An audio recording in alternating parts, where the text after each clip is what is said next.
Perkenalkan, saya Fajar Noprianto dari Prodi Teknik Rekayasa Komputer. Kali ini akan menjelaskan sedikit tentang materi setia pada Pancasila sebagai ideologi negara. Yang pertama, pengertian Pancasila.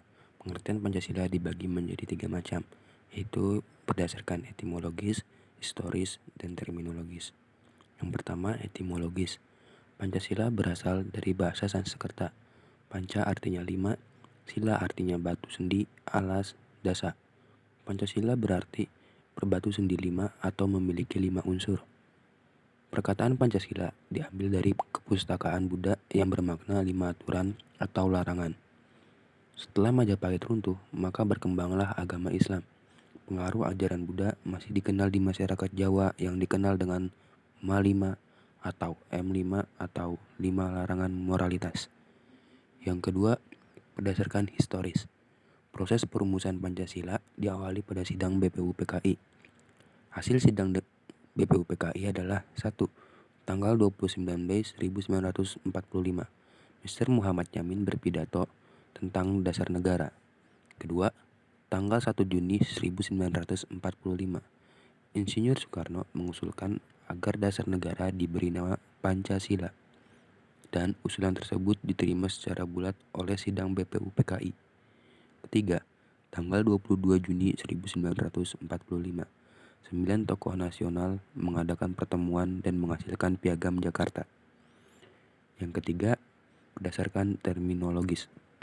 Sehari setelah Indonesia merdeka, maka PPKI mengadakan sidang tanggal 18 Agustus 1945 untuk mengesahkan Undang-Undang Dasar 1945 sebagai Undang-Undang Dasar Negara Republik Indonesia, yang terdiri dari pembukaan pasal-pasal Undang-Undang 45 yang berisi 37 pasal, 1 aturan peralihan yang terdiri 4 pasal, 1 aturan tambahan terdiri 2 ayat dan penjelasan.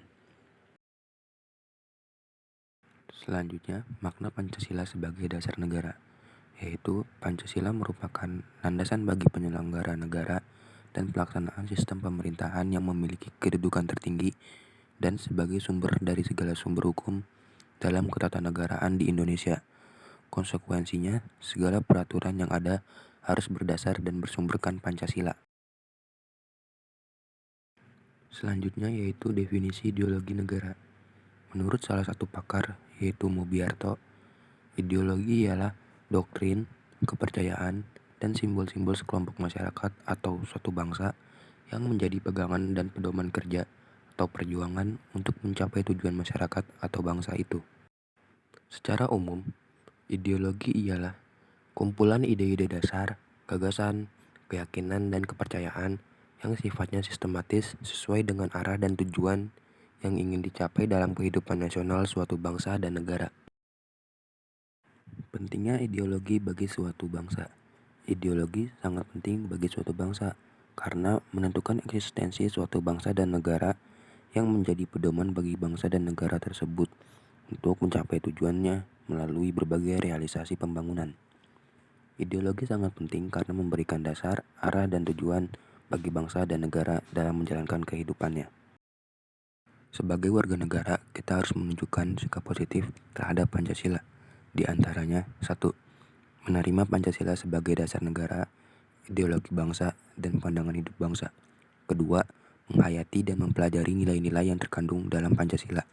Ketiga, mengamalkan nilai-nilai Pancasila dalam kehidupan sehari-hari. Keempat, menolak ideologi lain yang bertentangan dengan nilai-nilai Pancasila. Kelima, turut mempertahankan kelestarian ideologi Pancasila.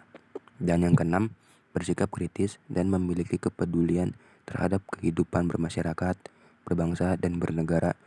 Sekian presentasi dari saya. Kurang lebihnya mohon maaf. Wassalamualaikum warahmatullahi wabarakatuh.